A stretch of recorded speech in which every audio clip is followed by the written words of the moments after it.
Full mark വാങ്ങി നിങ്ങളല്ലേ full mark വാങ്ങി കഴിഞ്ഞാൽ മലയോര കാർണിവൽക്ക് കൊണ്ടുപോകാറേ. പടച്ചറബേ കണക്കിന് 100ക്ക് 100. ഏത് മാഷ എന്നെ നോക്കിയേ? ബുൾബുൾ മാഷ്. ഇത് ചത്ര വിശ്വാസമല്ല. ഇത് അങ്ങനെയാണ് ഈ 4 ഗുണക പഠിക്കാൻ ചെല്ലിക്ക. ഒരു നാൾ 4. ഇരുന്നാലോ? നിങ്ങൾ ഇരുന്നാലും കടന്നാലൊക്കെ 4 തന്നെയാണ് ഇപ്പൊ ചെയ്യാൻ. ഇരുന്നാലും കടന്നാലൊക്കെ 4. ഫുള്ള് മാർക്ക് ഞാൻ വാങ്ങിയില്ലേ. നിങ്ങൾ വാക്ക് വായിച്ചാട്ടെ കൊണ്ടുപോവാ. ഇന്ന് മോന്തിയായി, നാളെ നോക്കാം. അവിടെ രാത്രിയാണ് നല്ല കളർ പിച്ചിയാ തന്നെ. എന്നാ ഫുള്ള് കളറായിക്കോ. ഉത്സവോ ഞാനും കുഞ്ഞാപ്പും സൈനിയും കൂടി കാർണിവൽ കാണാൻ പോയരാ.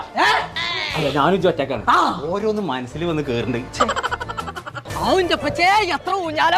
എത്ര ഊഞ്ഞാലെന്നല്ല, കേരളത്തിലെ ഏറ്റവും വലിയ എന്തൂഞ്ഞാലുണ്ട് എന്നാ പറഞ്ഞത്. ചങ്കള നമ്മളിപ്പോ ഉള്ളത് എടക്കര മുണ്ടയിലുള്ള മലയോര കാർണിവല്ലാട്ടോ. കേരളത്തിലെ ഏറ്റവും വലിയ എന്തൂഞ്ഞാല്, തോണി, മരണക്കിണർ, അങ്ങനെ മനുഷ്യനെ വട്ടം കറക്കണ ജാതിക്കത്തെ ബ്രേക്ക് ഡാൻസ്. അത് മാത്രല്ല കേട്ടോ, കുട്ടികൾക്ക് കളിക്കാൻ പറ്റിയ